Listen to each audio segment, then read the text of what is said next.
Hello students, how are you? So in our earlier videos we have discussed chapter 2 part 1. So there we have discussed 8 topics, okay? After that I made another video on electrostatics of conductors, okay? So in this video we are going to have a discussion on dielectrics and polarization, that is very important topics for capacitor and capacitance, okay? So be careful and help to clear all your doubts here, okay, in this video related to dielectrics and polarization, okay. So let's start.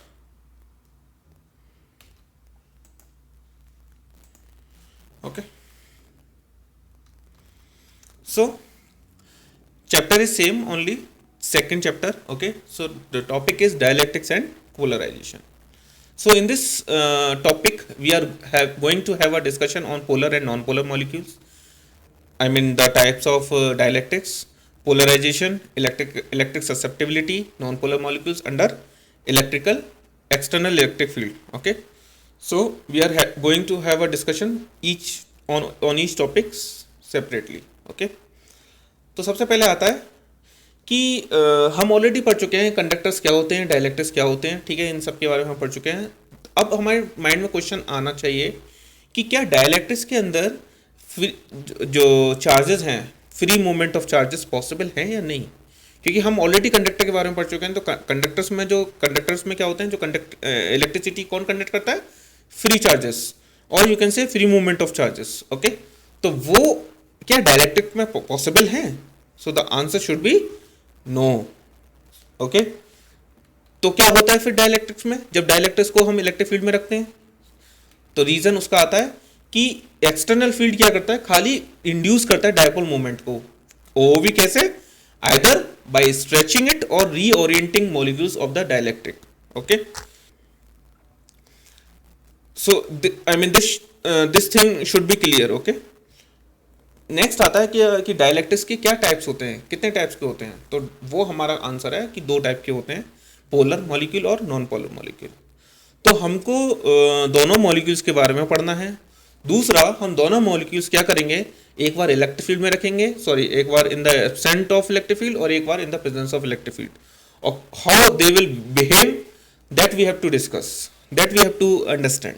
Okay, तो एक एक करके discuss करते हैं. तो what is polarity. तो polarity तुमको ये डिस्क्राइब करती है what is I mean how the electric charge is distributed around the molecules. Okay, अब देखो, तुमने क्लास 11th में centre of gravity, centre of mass etcetera ये टॉपिक्स पढ़े होंगे.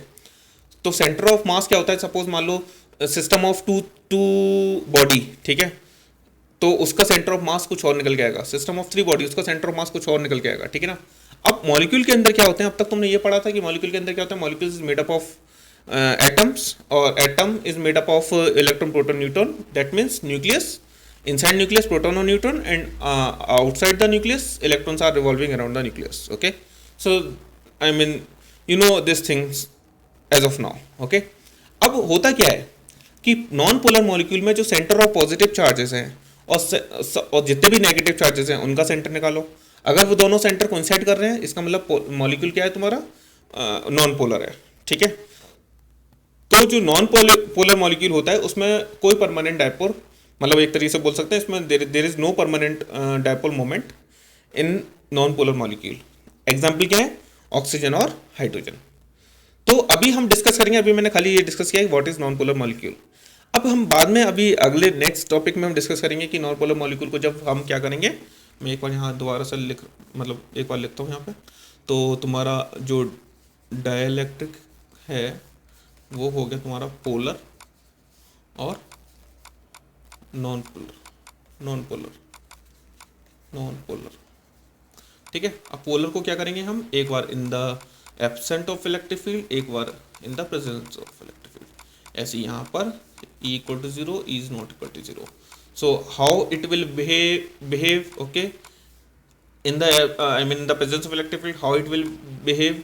So the same we have to consider for non-polar molecule in the absent or in the presence of electric field.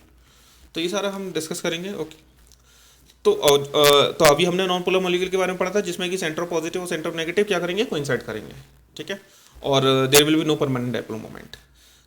Just उसका opposite करो, what is polar molecule? तो polar molecule is one in which centre of positive and negative charges are separated and such molecules have a permanent dipole moment. For example HCl, ठीक है, CO2, HCl, HCl हो गया, CO2 हो गया, NO2 हो गया, ये सब क्या है? ये तुम्हारे नॉन पोलर मॉलिक्यूल है, ठीक है। ये इनकी फिगर है, you can go through it, okay. आगे बढ़ते हैं हम। अब क्या करते हैं हम? वही ये चार्ज जो केस मैंने बनाया है कि non polar molecule external electric field में रखेंगे, ठीक है। तो पहला वाला जो डायग्राम है वो वहाँ क्या है? E equal to zero. E equal to zero का मतलब क्या है कि वहाँ पर कोई इलेक्ट्रिक फील्ड नहीं है, और कोई इलेक्ट्रिक फील्ड नहीं है तो उसमें क्या है? There is no disturbance in orientation और I mean center of positive or center of negative will not displace, okay, when E equal to zero। Opposite क्या है कि जब E is not equal to zero, यानी कि in an external positive or negative charge of a non-polar displaced in opposite direction, okay। तो इसका मतलब क्या हुआ कि नॉन पोलर मॉलिक्यूल में भी डायपोल मोमेंट हो सकता है, लेकिन कब? when E is not equal to zero। so you just note this point here, non-polar molecule can also develop an induced dipole moment, okay। now next आता है polar molecule in external electric field। तो देखो पहला वाला जो diagram है again it is for E equal to zero, second वाला जो डायग्राम है वो क्या है? E is not equal to zero. तो E इक्वल टू जीरो के केस में क्या हो रहा है? देखो जब जैसे मान लो तो हम CO2 का एग्जाम्पल लेते हैं, ठीक है। तो देखो ये O, ये कार्बन, ये ऑक्सीजन, ये डबल बॉन्ड, ये डबल बॉन्ड, ठीक है। तो जब यहाँ पर इलेक्ट्रिक फील्ड नहीं है तो ये क्या करेंगे? ये इधर डायपोल होगा, इसका इधर होगा, और ये क्या कर देंगे? एक दूसरे को कैंसिल आउट कर देंगे, ठीक है। तो उस केस में जो डायपोल मोमेंट है वो क्या हो जाएगा? जीरो हो जाएगा। क्लियर? क्लियर? तो क्यों जीरो होगा? क्लियर हो जाना चाहिए। So in the absence of any external field the different permanent dipoles are oriented randomly, ठीक है, ओरिएंटेड रेंडमली।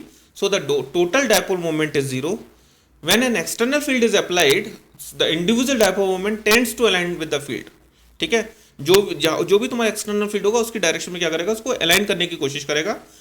और जब तुम ये सम कर दोगे सारे मॉलिक्यूल के बीच में, sorry, so in that case there will be net dipole moment in the direction of external field, और हम क्या बोलेंगे कि डाइलेक्ट्रिक तुम्हारा क्या हो गया? पोलराइज्ड हो गया, ठीक है, जो कि इसका बहुत यूज होगा आगे अभी एप्लीकेशन, ठीक है। तो अब तुमने क्या कर दिया? पोलर मॉलिक्यूल को इलेक्ट्रिक फील्ड में रखा और इसको पोलराइज कर दिया। अब पोलराइजेशन क्या है? तो पोलराइजेशन क्या होगा कि ये जो तुमने मॉलिक्यूल के अंदर डायपोल मोमेंट जो क्रिएट किए हैं उनको पर यूनिट वॉल्यूम कैलकुलेट कर लो, सिंपल सा। So the dipole moment per unit volume is called polarization and it is denoted by P, ठीक है। P इक्वल टू काई ई कैपिटल ई। यहाँ पर ये काई ई क्या है? करेक्टरिस्टिक्स है, कांस्टेंट करेक्टरिस्टिक ऑफ डाइलेक्ट्रिक्स, और जिसको कि हम क्या बोलते हैं? इलेक्ट्रिक ससेप्टिबिलिटी भी बोलते हैं ऑफ द डाइलेक्ट्रिक मीडियम, ठीक है। अच्छा, तुमने पिछले उसमें ये भी पढ़ा होगा डाइलेक्ट्रिक कांस्टेंट, जो कि क्या होता है? डाइलेक्ट्रिक कांस्टेंट को हम के से रिप्रेजेंट करते हैं, जो कि क्या होता है? E0 अपॉन E, ठीक है। और E हमेशा क्या होगा? E0 से कम होगा, ठीक है। जब E कम होगा तो K जो होगा वो तुम्हारा हमेशा बड़ा निकल जाएगा, ठीक है। तो यहाँ पर हम इलेक्ट्रिक ससेप्टिबिलिटी को हम कैसे डिफाइन करते हैं? काई ई को it is a ratio of P और E। So it is a ratio of polarization and electric field, simple. तो ऐसे क्वेश्चंस छोटे छोटे क्वेश्चंस वाइवा में पूछे जा सकते हैं। So just note it down all this things, okay, and make sure things are clear to you, okay. ये हो गया। अब जो लास्ट टॉपिक बचता है इस वीडियो का वो है how does the polarized dielectric modify the original external field inside it, ठीक है। तो वो देखते हैं, वो भी इजी है। तो हम क्या करेंगे? एक सेकेंड। तो हम क्या करेंगे? ये डाइलेक्ट्रिक लेंगे, ठीक है। उस डाइलेक्ट्रिक में ये एक्सटर्नल इलेक्ट्रिक फील्ड में ये डाइलेक्ट्रिक रखा हुआ है, तो इसमें क्या होगा, ये डिस्प्लेस हो जाएंगे, जिसमें कि इसमें डायपोल मोमेंट क्रिएट हो जाएगा। और डायपोल मोमेंट क्रिएट होने के बाद क्या होगा कि ये फाइनली अगर तुम इसकी समरी देखोगे तो फाइनली ये लेफ्ट साइड में क्या है माइनस सिग्मा पी और राइट साइड में क्या है सिग्मा पी, यानी कि ये सरफेस चार्ज डेंसिटी की तरह बिहेव करेगा डाइलेक्ट्रिक। बीच में क्या है वी डजंट नो, ठीक है, लेकिन सरफेस पे क्या है एक सरफेस चार्ज डेंसिटी क्रिएट हो गई, सिग्मा पी और and sigma A, sorry minus sigma P और माइनस और plus sigma P. So anywhere inside the dielectric the volume element has no net charge. So finally क्या होगा, तो positive end of the dipole remains unneutralised at the right surface and negative वो neutralise नहीं होंगे, ठीक है। अगर तुम मैं खाली एक सिंपल सा डायग्राम बना के देखूं तो देखो, ठीक है, negative positive negative positive negative positive, अब देखो ये इससे कैंसिल हो गया, ये इससे कैंसिल हो गया, तो फाइनली क्या बचेगा इधर की तरफ minus minus minus minus minus minus minus, ऐसी इधर की तरफ क्या बचेगा प्लस प्लस प्लस प्लस, तो ये हो जाएगा तुम्हारा सिग्मा पी, ये हो जाएगा माइनस सिग्मा पी।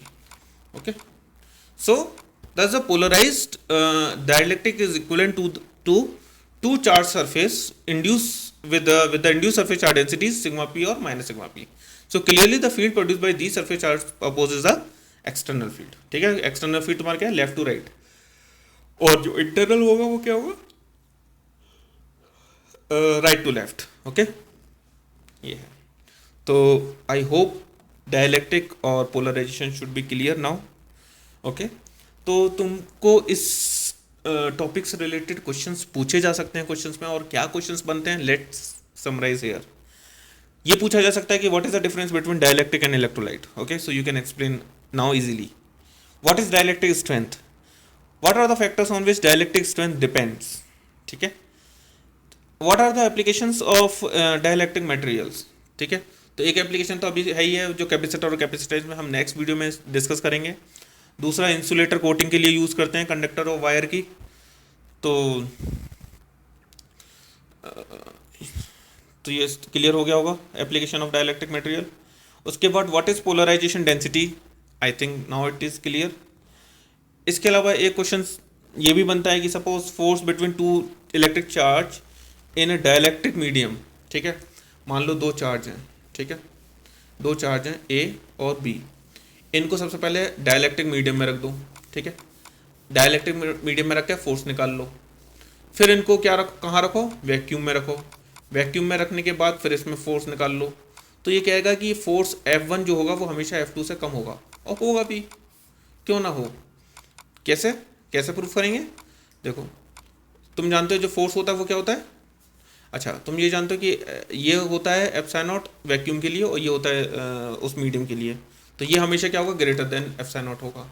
उधर फोर्स जो होता है वो क्या होता है 1/4 pi epsilon not Q1 Q2 R Q1 Q2 upon R square.